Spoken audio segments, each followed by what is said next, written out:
Assalamualaikum warahmatullahi wabarakatuh. Perkenalkan, nama saya Ananda Nabila Setiawan, NIM 21070260070. Dalam video kali ini saya akan menerangkan materi tentang sistem muskuloskeletal. Selamat menyaksikan. Langsung saja masuk ke pembahasan. Apa sih sistem muskuloskeletal itu? Sistem muskuloskeletal terdiri dari dua kata, yaitu muskulo yang berarti otot dan kata skeletal yang berarti tulang. Muskulo atau muskular adalah jaringan otot-otot tubuh yang berfungsi untuk mengubah energi kimia menjadi mekanik sebagai respon tubuh terhadap perubahan lingkungan. Ilmu yang mempelajari tentang muskulo atau jaringan otot tubuh adalah miologi. Sementara skeletal atau osteo adalah bagian tubuh yang terdiri dari tulang, sendi, dan kartilago sebagai tempat menempelnya otot yang dapat memungkinkan tubuh untuk mempertahankan sikap dan posisi. Ilmu yang mempelajari tentang skeletal atau osteo adalah osteologi. Memasuki pembahasan yang pertama yaitu otot. Di dalam tubuh, manusia terdiri dari setidaknya 600 buah otot. Sebagian besar otot-otot tersebut dilekatkan pada tulang-tulang kerangka tubuh oleh tendon, dan sebagian kecil ada yang melekat di bawah permukaan kulit. Sistem muskuler terdiri dari otot, tendon, dan juga ligamen. Otot disebut alat gerak aktif karena mampu berkontraksi, sehingga mampu menggerakkan tulang. Semua sel-sel otot memiliki kekhususan yaitu untuk berkontraksi. Otot dapat membentuk sekitar 40-50% berat badan, yang mana sepertiganya merupakan protein tubuh dan setengahnya tempat terjadinya aktivitas metabolik saat tubuh beristirahat. Terdapat beberapa fungsi dari otot di dalam tubuh manusia, di antaranya 1. Pergerakan. Otot dapat menghasilkan gerakan pada tulang tempat otot tersebut melekat dan bergerak dalam bagian organ internal tubuh. Yang kedua, otot dapat berfungsi sebagai penopang tubuh dan mempertahankan postur. Serta fungsi yang ketiga, otot dapat memproduksi panas. Kontraksi otot-otot secara metabolis dapat menghasilkan panas untuk mempertahankan suhu tubuh normal. Ciri-ciri sistem muskuler. Yang pertama ada kontraktilitas. Serabut otot dapat berkontraksi dan juga menegang, yang mana menyebabkan dapat atau tidaknya melibatkan pemendekan otot. Yang kedua, eksitabilitas. Serabut otot akan merespon dengan kuat jika distimulasi oleh impuls saraf.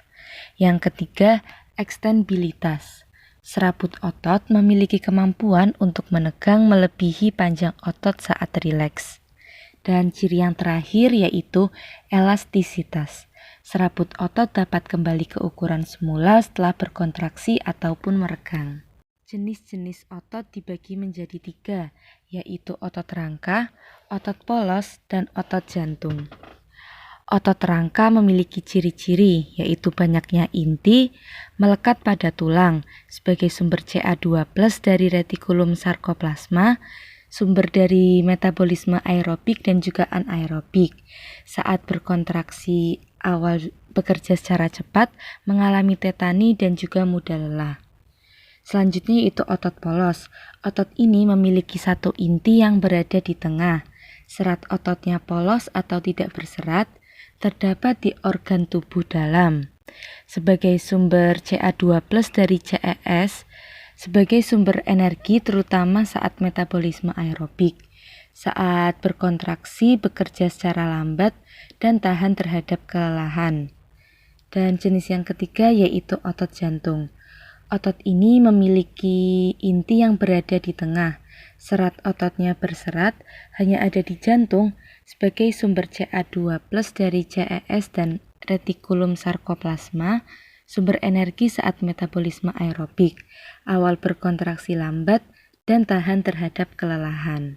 Kemudian selanjutnya jenis otot berdasarkan gerakannya terbagi menjadi 2, yaitu otot antagonis dan otot sinergis.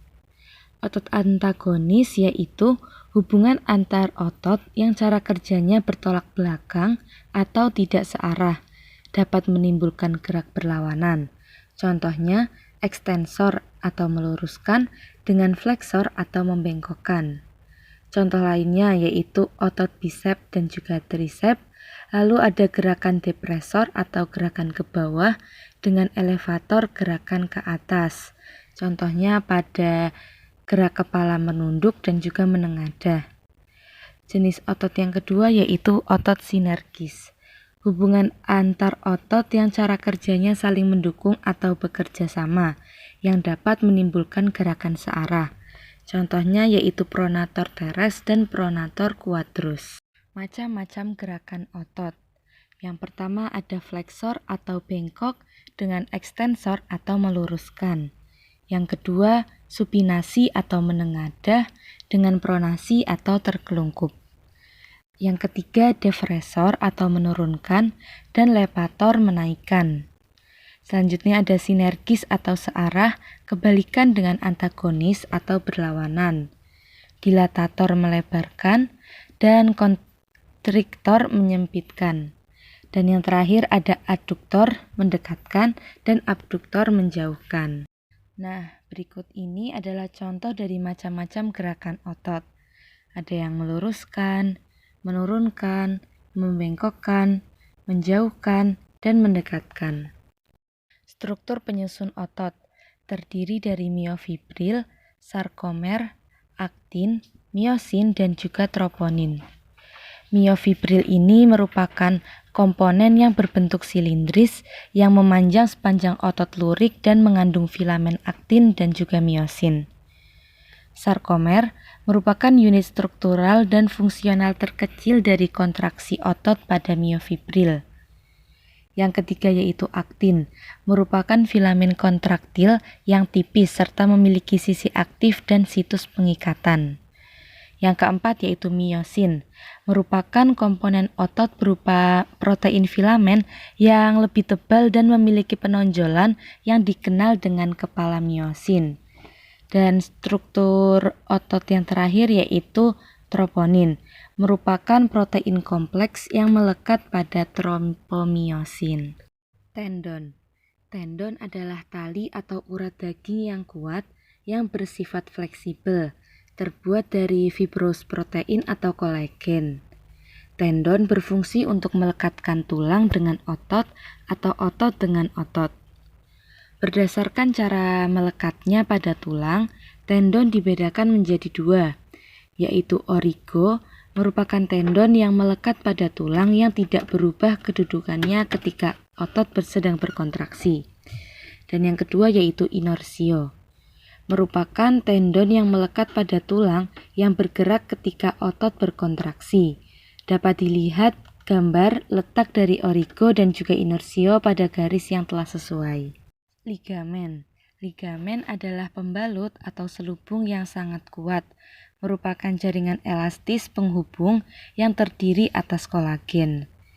Ligamen membungkus tulang dengan tulang yang diikat oleh sendi. Beberapa tipe ligamen adalah sebagai berikut. Yang pertama yaitu ligamen tipis. Ligamen ini merupakan pembungkus antar tulang dan juga kartilago. Merupakan ligamen kolateral yang berada di siku dan juga lutut. Ligamen ini memungkinkan terjadinya gerakan. Yang kedua yaitu ligamen jaringan elastik kuning. Merupakan ligamen yang dipererat oleh jaringan yang membungkus dan juga memperkuat sendi seperti pada tulang bahu dan juga tulang lengan atas. Poin pembahasan selanjutnya yaitu sistem rangka. Sistem rangka adalah bagian tubuh yang terdiri dari tulang, sendi, dan tulang rawan atau kartilago sebagai tempat menempelnya otot dan memungkinkan tubuh untuk mempertahankan sikap serta posisi. Tubuh kita memiliki sekitar 206 tulang yang membentuk rangka. Salah satu bagian terpenting dari sistem rangka adalah tulang belakang. Fungsi dari sistem rangka ini sendiri yaitu yang pertama, penyangga berdirinya tubuh, tempat melekatnya ligamen-ligamen, otot, jaringan lunak, dan juga organ. dapat membentuk kerangka yang berfungsi untuk menyangga tubuh dan otot-otot yang melekat pada tubuh. Yang kedua, penyimpanan mineral berupa kalsium dan juga fosfat, serta lipid atau yellow marrow ataupun hemopoiesis. Yang ketiga, produksi sel darah merah atau red marrow. Yang keempat, pelindung untuk membentuk rongga, melindungi organ yang halus dan juga lunak, serta dapat memproteksi organ-organ internal dari trauma mekanis. Dan fungsi yang kelima yaitu penggerak, yaitu dapat mengubah arah dan juga kekuatan otot rangka saat bergerak karena adanya persendian. Jenis tulang berdasarkan jaringan penyusun terbagi menjadi dua, yaitu tulang rawan dan juga tulang sejati. Tulang rawan terdiri dari 3 macam, yaitu tulang rawan hialin, fibrosa, dan elastik. Contohnya yaitu pada tulang daun telinga. Yang kedua yaitu tulang sejati. Tulang ini terdiri dari beberapa komponen, yaitu sistem Havers, lamella, lacuna, dan juga canaliculi. Sementara jenis tulang berdasarkan matriks penyusunnya dibagi menjadi 2, yaitu tulang kompak dan juga tulang spongiosa. Tulang kompak memiliki ciri-ciri yaitu padat, halus, dan juga homogen. Pada bagian tengah terdapat medullary cavity yang mengandung yellow bone marrow. Tersusun atas unit osteon yaitu Haversian system. Pada pusat osteonnya mengandung saluran Haversian canal sebagai tempat pembuluh darah dan saraf yang dikelilingi oleh lapisan konsentrik atau lamellae. Yang kedua yaitu tulang spongiosa. Contohnya yaitu pada tulang pipa, tulang pendek, tulang pipih, tulang tak beraturan, dan tulang berongga udara. Tulang kompak dan tulang spongiosa dikelilingi oleh membran tipis yang disebut perioster. Membran ini mengandung bagian luar percabangan pembuluh darah yang masuk ke dalam tulang atau osteoblas. Sel penyusun tulang. Tulang tersusun oleh sel osteobas, osteosit, dan osteoklas. Yang pertama yaitu osteobas, merupakan sel tulang muda yang menghasilkan jaringan osteosit dan mengekresikan fosfatase dalam pengendapan kalsium dan fosfat ke dalam matriks tulang. Yang kedua yaitu osteosit, yaitu sel-sel tulang dewasa yang bertindak sebagai lintasan untuk pertukaran kimiawi melalui tulang yang padat. Dan yang terakhir yaitu osteoklas, yaitu sel-sel yang dapat mengabsorpsi mineral dan juga matriks tulang. Selanjutnya yaitu sendi. Hubungan antar tulang disebut dengan artikulasi. Agar artikulasi dapat bergerak, diperlukan struktur khusus yang disebut dengan sendi. Dengan adanya sendi, dapat membantu mempermudah gerakan. Sendi yang menyusun kerangka tubuh manusia terdapat di beberapa tempat. Terdapat 3 jenis hubungan antara tulang, yaitu sinartrosis, amfiartosis, dan juga diartosis. Sinartrosis dan amfiartosis. Sinartrosis atau yang disebut juga dengan sendi mati, yaitu hubungan antara 2 tulang yang tidak dapat digerakkan sama sekali. Strukturnya terdiri atas fibrosa. Artikulasi ini tidak memiliki celah sendi dan dihubungkan dengan jaringan serabut. Dapat dijumpai pada hubungan tulang pada tulang-tulang tengkorak yang disebut dengan sutura atau sutura.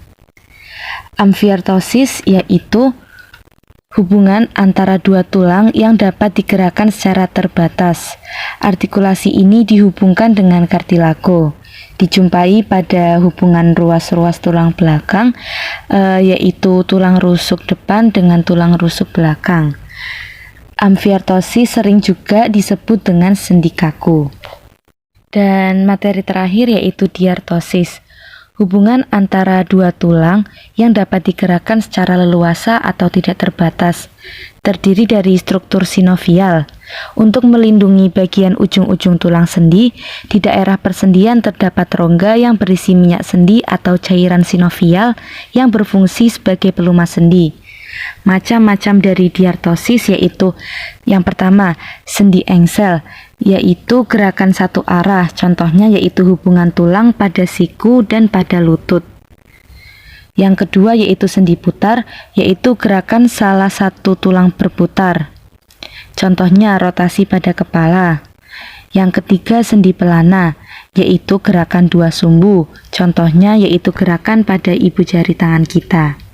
Yang keempat sendi geser, gerakan menggeser pada tulang tarsal dan juga karpal. Yang kelima, sendi peluru. Gerakan ini bergerak ke segala arah, contohnya sendi pada jari-jari tangan.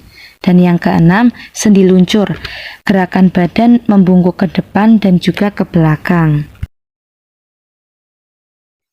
Terima kasih telah menonton video saya. Kekurangannya mohon dimaafkan. Wassalamualaikum warahmatullahi wabarakatuh.